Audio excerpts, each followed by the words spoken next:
Ukraine युद्ध के बीच रूसी राजधानी मॉस्को में एक बड़ा बम धमाका हुआ है। यह धमाका राष्ट्रपति भवन से महज 7 किलोमीटर की दूरी पर हुआ है। इस धमाके में रूसी राष्ट्रपति व्लादिमीर पुतिन के बेहद करीबी की मौत हो गई है।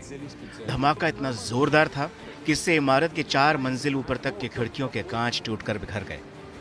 रूस के न्यूक्लियर प्रोग्राम के चीफ इगोर किरिलोव अपने साथी के साथ इस बम ब्लास्ट का शिकार हुए हैं। बताया गया है कि जनरल अपने अपार्टमेंट से बाहर निकल रहे थे। इस दौरान जैसे ही वह अपने असिस्टेंट के साथ अपने स्कूटर पर बैठे, तभी उसमें जोरदार धमाका हो गया। रूसी राजधानी में हुए बड़े बम धमाके से पूरे इलाके में हड़कंप मच गया है। रूस की जांच एजेंसी ने बताया कि धमाके के लिए 300 ग्राम टीएनटी का इस्तेमाल किया गया था। इगोर किरिलोव को साल 2017 में ही न्यूक्लियर फोर्सेस का चीफ बनाया गया था। वो रूस के रेडिएशन और केमिकल हथियारों जैसे डिपार्टमेंट के भी चीफ रह चुके थे। रूस के खुफिया विभाग ने इस ब्लास्ट के पीछे यूक्रेन का हाथ माना है।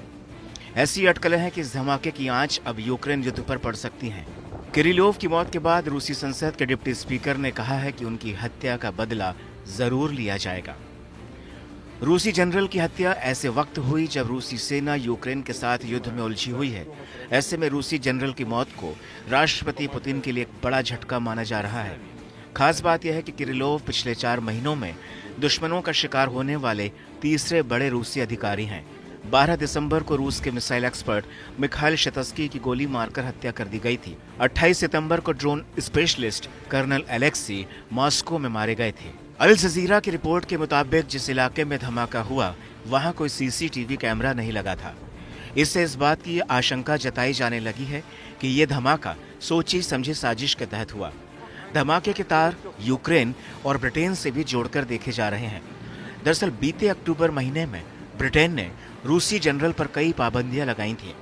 ब्रिटेन ने आरोप लगाया था कि रूसी जनरल ने यूक्रेन में केमिकल वेपन्स के इस्तेमाल पर नजर रखी थी। साथ ही वह क्रेमलिन के दुष्प्रचार का काम कर रहे थे।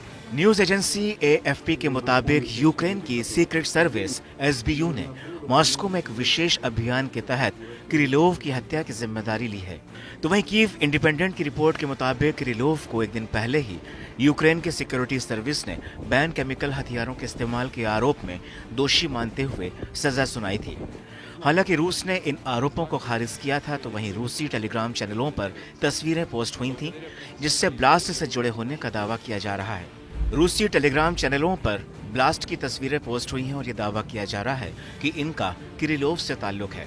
इन तस्वीरों में मलबा और बर्फ में 2 शव दिखाई दे रहे हैं। रूसी एजेंसियों ने हत्या के मामले की आपराधिक जांच शुरू कर दी है।